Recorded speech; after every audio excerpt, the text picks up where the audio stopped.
আসসালামু আলাইকুম। শুরু করছি পরম করুণাময় আল্লাহর নামে। সুন্দর একটা সকালে সকালে হাঁটতেছি রাস্তার ভিতরে একা একা। রাস্তায় কোনো মানুষজন নাই, তাই একটু হাঁটাচলা করতেছি। সকালবেলা হাঁটতেই ভালো লাগে, কারণ মর্নিং ওয়াক করলে শরীর ভালো থাকে, মন ভালো থাকে।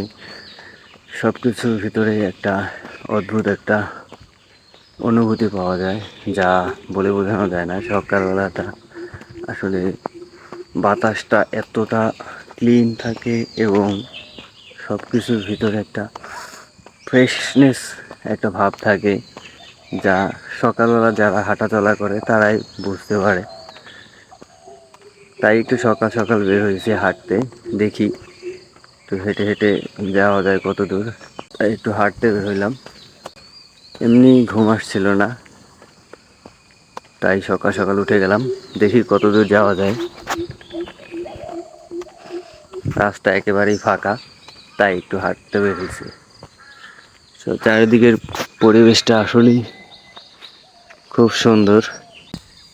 আসলে আমি এখন আছি একেবারে ইন্ডিয়ার বর্ডারের পাশে একটা এলাকায়। পাশ থেকে ইন্ডিয়া দেখা যায়, কিছুক্ষণ হাঁটলে পরে ইন্ডিয়ার বর্ডার দেখা যায়। অত দূর যাব না এখন, দেখি বাসায় যাওয়া যাক। ঠান্ডা লাগতেছে, সকালবেলার বাতাসটা খুব ঠান্ডা।